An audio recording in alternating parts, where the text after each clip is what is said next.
العلم هو النور الهادي والمفتاح لكل الخير من يرد الله به خيرا. بسم الله الرحمن الرحيم. الحمد لله الذي فطر الأنام على ملة الإسلام والاهتداء وجبلهم على الملة الحنيفية السمحة السهلة البيضاء، وصل اللهم على سيدنا محمد المؤيد بالآيات الواضحة الغراء بأفضل الصلوات وأكرم التحيات وأصفى الأصفياء، وأمطر على آله وأصحابه شآبيب رضوانك وجازهم أحسن الجزاء. أما بعد.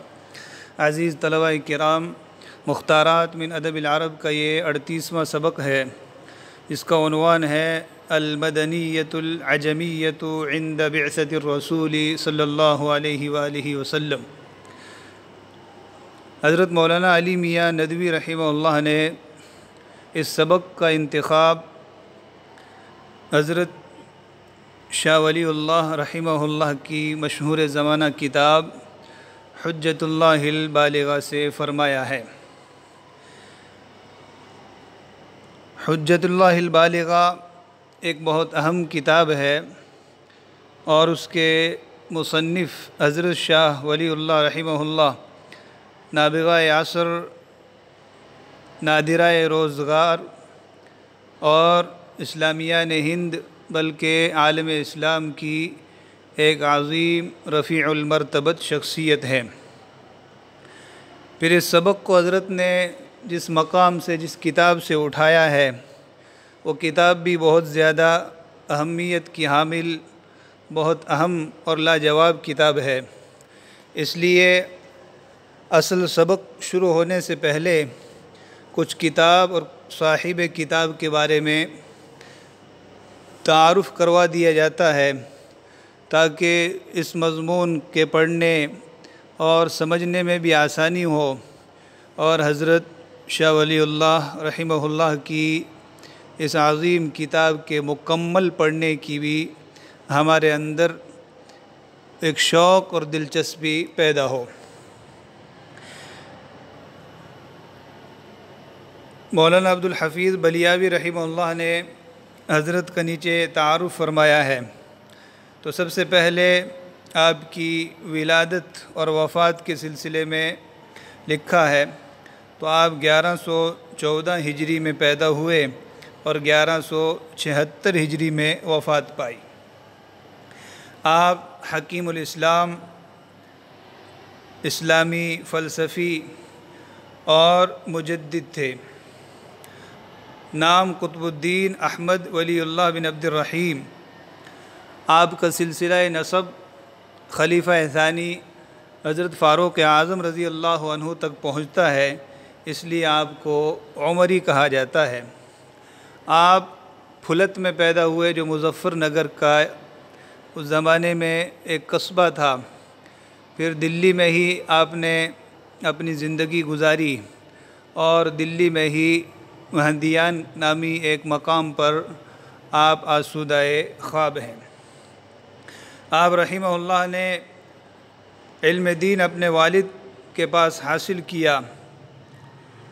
15 سال کی عمر کو نہیں پہنچے تھے کہ آپ نے تمام علوم مروجہ سے باقاعدہ فراغت حاصل کر لی، اور درس و تدریس و تالیف میں مشغول ہو گئے. آپ سن 1143 میں حجاز مقدس کے سفر پر روانہ ہوئے. وہاں کے علماء سے آپ نے استفادہ کیا، ان لوگوں کو فائدہ بھی پہنچایا، اور حدیث کی سندیں وہاں کی کبار علماء سے حاصل کی. شیخ ابو طاہر مدنی رحمہ اللہ سے آپ نے علم حدیث کی اسناد لی. تو یہی شیخ ابو طاہر فرماتے تھے کہ حدیث کے الفاظ تو میں شاہ ولی اللہ کو پیش کرتا ہوں، حدیث کی سندیں تو میں ان کو دے رہا ہوں، لیکن حدیث کے معانی و مطالب میں شاہ ولی اللہ سے حاصل کر رہا ہوں. پھر آپ رحمہ اللہ حجاز مقدس سے ہندوستان واپس تشریف لے آئے، اور درس و تدریس اور خلق خدا کے افادے میں مشغول ہو گئے. آپ رحمہ اللہ نے ہی ہندوستان میں آ کر علم حدیث کو، احادیث پاک کو فروغ دیا. آپ سے پہلے بمشکل یہاں مشکات المصابیح اور مشارق الانوار وغیرہ کتابیں پڑھائی جاتی تھیں، لیکن آپ نے صحاح ستہ کو ہندوستان میں متعارف کرایا اور اس کو پڑھایا، اور پھر آپ کے خانوادے کے ذریعے یہ سلسلہ چلتا رہا۔ آج بھی اللہ کے فضل و کرم سے ہم نے جو صحاح ستہ پڑھی ہے یا پڑھیں گے تو یہ اسی مبارک خانوادے اور حضرت شاہ ولی اللہ رحمہ اللہ کی محنتوں اور کاوشوں کا ثمرہ ہے۔ حضرت رحمہ اللہ آیت من آیات اللہ تھے، عبقری تھے، نابغہ روزگار شخصیت تھے۔ آپ کی ذات میں اللہ رب العزت نے ہمہ جہتی کمالات جمع فرما دیے تھے، تو آپ اپنی ذات کے اندر ایک انجمن تھے۔ آپ ایک جید عالم دین، ایک با کمال فقیہ، ایک بڑے بزرگ صوفی، فلسفی اور مفکر، مدبر اور سیاسی شخصیت کے مالک تھے۔ تحریک آزادی ہند کا جب بھی تذکرہ ہوگا تو خانوادہ ولی اللہ کا تذکرہ سر فہرست رہے گا۔ الحاصل حضرت شاہ ولی اللہ رحمہ اللہ بڑے باکمال شخص تھے۔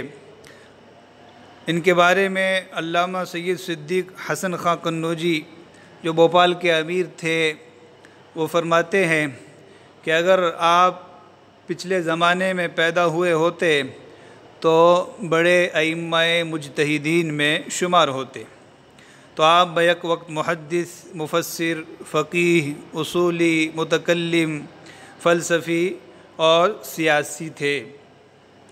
آپ عربی زبان میں بڑا کمال رکھتے تھے، بولنے اور لکھنے ہر اعتبار سے سیال القلم تھے۔ آپ کا قلم بہت روانی اور عمدگی سے چلتا تھا، اور آپ کی بعض تصانیف تو ایسی ہے کہ اس جیسی تصانیف پیش کرنے سے پوری اسلامی تاریخ قاصر ہے۔ خصوصاً الفوز الکبیر جو اصول تفسیر کی ایک کتاب ہے اور ہمارے مدارس میں پڑھائی جاتی ہے، یہ ایسی لاجواب کتاب ہے کہ اس کتاب کی مثل تاریخ اسلامی میں نہیں ملتی۔ اسی طریقے سے ازالۃ الخفا فی خلافت الخلفاء، فارسی زبان میں آپ کی یہ کتاب بالکل لاجواب کتاب ہے، اور آپ کی مشہور زماں کتاب حجت اللہ البالغہ یہ اپنے موضوع پر منفرد اور یکتا ہے۔ ایسی کتاب اس سے پہلے کسی سے بھی نہیں بن آئی، اور اس کتاب کو اللہ رب العزت نے آپ کے ذریعے لکھوایا۔ یہ کتاب گویا کہ ایک الہامی کتاب ہے۔ خود اس کتاب کے خطبے میں آپ رحمہ اللہ نے بہت سے منامات اور خوابوں کا تذکرہ کیا ہے، جس سے یہ پتہ چلتا ہے کہ یہ کتاب آپ نے لکھی نہیں بلکہ آپ سے لکھوائی گئی ہے۔ تو حضرت رحمہ اللہ کی جو کتاب حجت اللہ البالغہ ہے، مولانا منظور نعمانی رحمہ اللہ اس کے بارے میں فرماتے ہیں کہ میں نے خدا و رسول کی کتاب کے بعد کسی انسانی کتاب سے اتنا فائدہ نہیں اٹھایا جتنا فائدہ اس کتاب سے اٹھایا۔ اس کتاب سے پہلے میں دین کو ایک تقلیدی طور پر، ایک تقلیدی ایمان کے طور پر سمجھتا تھا، لیکن اس کتاب کو پڑھنے کے بعد میں نے تحقیقی اعتبار سے، تحقیقی طور پر دین کے ہر گوشے کو سمجھا ہے۔ اور ہمارے اکابر دیوبند میں جو حکمت اور احکام اسلام کو عقل کی روشنی میں پیش کرنے کا ایک بہترین ملکہ ہے، وہ بھی اسی کتاب کا مرہون منت ہے۔ حکیم الاسلام قاری طیب رحمہ اللہ کے خطبات میں جو حکمت اور اسلامی علوم اور اسلام کے احکام کو ایک عقلی اور بہترین انداز میں جو پیش کیا گیا ہے، یہ بھی حضرت شاہ ولی اللہ رحمہ اللہ کی اس کتاب کا ہی فیض ہے۔ تو حضرت مولانا علی میاں رحمہ اللہ نے یہاں پر جو عنوان لیا ہے المدنیۃ العجمیۃ عند بعثۃ الرسول، یہ اسی کتاب کے باب اول مبحث سادس اور اس کے اندر مبحث السیاسات الملیہ۔ تو مبحث السیاسات الملیہ کا ایک باب ہے، باب اقامت الارتفاقات و اصلاح الرسوم، وہاں سے حضرت نے یہ مضمون اٹھایا ہے۔ دراصل یہ کتاب ہمہ جہتی کتاب ہے اور اسلام کے ہر گوشے کو اور اس میں حکمتوں کو پیش کرتی ہے۔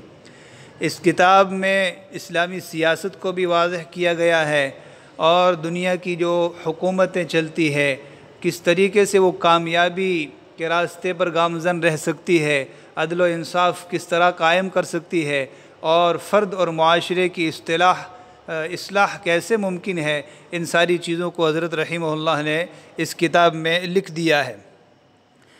تو عنوان قائم کیا المدنیۃ العجمیۃ عند بعثۃ الرسول، بعثت رسول کے وقت عجمی تہذیب و تمدن۔ مدنیہ یہ مدینہ کی طرف منسوب ہے، مدینہ شہر کو کہا جاتا ہے، تو مدنیت یعنی شہریت، تہذیب و تمدن جس کو سیولائزیشن بھی کہا جاتا ہے جدید اصطلاح میں، سیولائزیشن جیسے امریکی اور مغربی تہذیب دنیا میں عام ہو رہی ہے اور عام ہوتی چلی گئی ہے، تو اس کو سیولائزیشن کہا جاتا ہے، اسی کو عربی زبان میں المدنیہ کہا جاتا ہے۔ مدنی شہر میں رہنے والا شہری شخص، اسی سے کہا جاتا ہے کہ انسان مدنی الطبع ہے، یعنی انسان تنہا زندگی نہیں گزار سکتا۔ جس طرح جانور تنہا زندگی گزارتے ہیں، اس طرح انسان تنہا زندگی نہیں گزار سکتا، بلکہ وہ ایک دوسرے کے تعاون، یکجہتی اور اتحاد اور اتفاق سے ہی زندگی بسر کر سکتا ہے۔ اس کو دوسروں کی ضرورت ہے اور دوسروں کو اس کی ضرورت ہے، مل جل کر ہی اسلامی انسانی سماج ترقی کر سکتا ہے۔ اسی سے کہا جاتا ہے القانون المدنی سول کوڈ، دیوانی قانون، القانون المدنی الموحد، یکساں سول کوڈ کو القانون المدنی الموحد کہا جاتا ہے۔ اور عجمی یہ عجم کی طرف منسوب ہے، اور عجم عرب کے علاوہ ساری دنیا کو عجم کہا جاتا ہے۔ لفظی اعتبار سے عجم فصاحت کی ضد ہے، کیونکہ عرب کے لفظ میں فصاحت اور کھلا پن ہے، تو اس کی ضد عجم، اس کے اندر گونگا پن اور زبان سے دوری اور بے زبانی ہے۔ جانوروں کو عجمہ کہا جاتا ہے، بے زبان جانور۔ تو عرب کے علاوہ جو دنیا تھی، گویا کہ وہ فصاحت لسانی اور بلاغت میں اور زبان دانی میں ان کا مقابلہ نہیں کر سکتی تھی، اس لیے ماسوا عرب کی دنیا کو عجم کہا جاتا تھا، تو عجم کی طرف منسوب کر کے العجمیہ کہا گیا۔ اس میں عرب کے علاوہ ساری دنیا مراد ہے، اور بالخصوص اس وقت کی جو دو سپر پاور طاقتیں تھیں، ایک روم اور ایک دوسری ساسانی حکومت، ایک کو رومن امپائر کہا جاتا تھا اور دوسری کو پرشین امپائر یا ساسانی سلطنت کہا جاتا تھا۔ جو رومی سلطنت تھی، تو یہ آج بھی روم ایک شہر ہے جس کو اٹلی بھی کہا جاتا ہے، تو اس کے اندر بہت سے سارے ممالک تھے، تقریباً جو آج تقسیم ہو کر 55 ممالک دنیا میں موجود ہے۔ اس کا جو کیپٹل تھا اور اس کی جو راجدھانی تھی وہ قسطنطینیہ میں تھی، جو آج ترکی ہے۔ تو ترکی بھی اس زمانے میں گویا کہ رومن امپائر کا اور رومی حکومت کا ایک حصہ تھا، اور وہاں کا جو بادشاہ ہوتا تھا، جو شہنشاہ ہوتا تھا، اس کو قیصر کہا جاتا تھا، قیصر روم۔ اس کے مقابلے میں ساسانی سلطنت تھی، جو آج ایران جس جگہ پر موجود ہے، تو ایرانی حکومت جہاں ہے وہاں پر ساسانی حکومت تھی۔ تو یہ دو بڑی حکومتیں تھیں، سلطنتیں تھیں، جو بعثت رسول کے وقت دنیا میں گویا کہ سپر پاور کی حیثیت رکھتی تھی، اور انہوں نے ظلم و ستم کو بہت عام کر رکھا تھا اور مخلوق خدا کو گویا کہ بندہ اور غلام بنا رکھا تھا، جانوروں کی طرح وہ جتتے تھے۔ حضرت رحمہ اللہ نے بعثت رسول کے وقت کی دنیا کی حالت کو اپنی کتاب ماذا خسر العالم بانحطاط المسلمین میں بھی ذکر کیا ہے۔ تو ہمیں سمجھنا چاہیے کہ اللہ رب العزت نے جو کہا ہے ظہر الفساد فی البر والبحر، تو خشکی اور تری میں جو فساد بپا ہو گیا تھا، دنیا تباہی کے دہانے پر کھڑی تھی، تو پوری دنیا کا جائزہ لیا جائے کہ بعثت رسول کے وقت دنیا کی کیا حالت تھی۔ تو یہاں پر حضرت المدنیۃ العجمیہ میں روم اور ساسانی حکومت وغیرہ کی طرف اشارہ کر رہے ہیں۔ علامہ اقبال رحمہ اللہ نے اسی طرف اشارہ کیا تھا کہ مٹایا کیسر و کسریٰ کے استبداد کو جس نے۔ کیسر و کسریٰ، کیسر سے وہی مراد روم اور کسریٰ سے مراد ایرانی سلطنت، ساسانی سلطنت، ان دونوں سلطنتوں کو اللہ رب العزت نے حضرات صحابہ کرام کے مبارک قدموں تلے روند ڈالا تھا۔ اسی کو اقبال نے فرمایا مٹایا کیسر و کسریٰ کے استبداد کو جس نے، وہ کیا تھا؟ زور حیدر، فقر بودر، صدق سلوانی، یعنی کیسر و کسریٰ کے ظلم و ستم کو جس نے مٹا کر ختم کر دیا، وہ کیا چیز تھی؟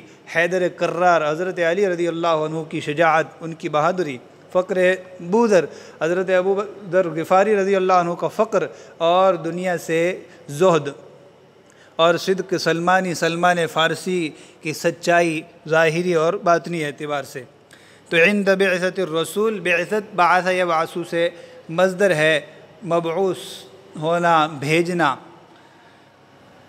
اس کتاب کے اندر حضرت شاہ ولی اللہ بعثت رسول کے وقت جو عرب کے علاوہ دنیا کی حالت تھی اور ان پر کیا عیش پرستی غالب تھی، اس کا تذکرہ کریں گے، اور پھر اللہ رب العزت نے اس ظلم و ستم کو کس طریقے سے ختم کیا، اس تمام تفصیل کو حضرت ذکر فرمائیں گے۔ اور اس سبق میں بھی اور حجت اللہ البالغہ میں بھی بار بار ایک لفظ استعمال ہوگا جو شاہ ولی اللہ رحمہ اللہ ہی کی ایک اصطلاح ہے، جس کو کہا جاتا ہے ارتفاق، ارتفاقات۔ یہ حضرت شاہ ولی اللہ ہی کی اصطلاح ہے۔ یہ جو ارتفاقات ہے یہ رفق سے ماخوذ ہے۔ رفق کے معنی نرمی، سہولت، نفع رسانی۔ تو اب جو ارتفاقات کی حضرت کی اصطلاح ہے، تو اس اصطلاح سے مراد ایسی معتدل اور متوازن زندگی ہے، ایسی معتدل اور متوازن زندگی گزارنے کے اسباب ہیں جن کو انسان سیکھ کر اپنی زندگی کو بہترین انداز سے پیش کر سکتا ہے۔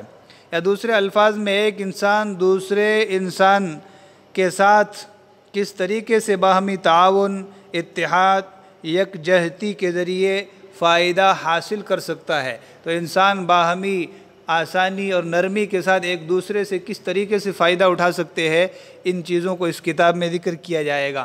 تو جو ساری کائنات ہے اللہ رب العزت نے انسان کے لیے بنائی ہے، لیکن اس کے اندر ایک خشونت ہے، لیکن انسان کو اللہ نے وہ صلاحیت دی ہے کہ وہ بہت نرمی اور آسانی کے ساتھ ان تمام چیزوں کو مسخر کر کے فائدہ ان سے حاصل کر سکتا ہے۔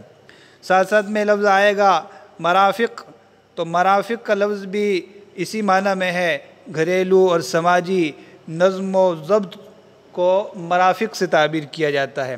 یا وسیع معنوں میں یوں کہا جائے کہ فرد اور معاشرے کو بہتر سے بہتر انداز میں چلانے کے جو انتظامات ہو سکتے ہیں، جو اصول و قواعد ہو سکتے ہیں، ان کو مرافق سے تعبیر کیا جائے گا۔ تو آج کے سبق میں اتنا ہی۔ حضرت رحمہ اللہ اور آپ کی کتاب کا کچھ تعارف ہوا ہے، اور اس سبق میں حضرت کیا پیش کرنے جا رہے ہیں اس کو اجمالاً ذکر کیا ہے۔ تو ہم اس سبق کو بھی بہت اہتمام سے پڑھیں اور پوری کتاب کو پڑھنے کی کوشش کریں۔ یہ پوری کتاب اس لائق ہے کہ ہر طالب علم، ہر عالم دین اس کتاب کو بار بار پڑھے۔ یہ کتاب دینی اور دنیاوی ہر اعتبار سے ہمیں بصیرت نصیب کرے گی۔ ہم اسلام کو عقلی انداز میں، ماڈرن زمانے میں بہترین انداز میں لوگوں کی عقلیت کے اعتبار سے، لوگوں کے سوچ اور فکر کے اعتبار سے ہم پیش کر سکتے ہیں، اور نیز بہتر اور عمدہ زندگی کیسے گزاری جائے، بہترین زندگی کے کیا اصول و ضوابط ہونے چاہیے، حکومت کیسے سنبھالی جائے، فرد اور معاشرے کی اصلاح کیسے کی جائے، روزگار اور معیشت کو کیسے بہتر کیا جائے، یہ ساری کی ساری چیزیں ہمیں اس کتاب سے حاصل ہوں گی۔ اللہ رب العزت اس سبق کو بھی اور پوری کتاب کو سمجھ کر پڑھنے کی توفیق نصیب فرمائے۔ وآخر دعوانا ان الحمد للہ رب العالمین وصلی اللہ وسلم علی نبینا محمد وعلى آلہ وصحبہ اجمعین. السلام عليكم.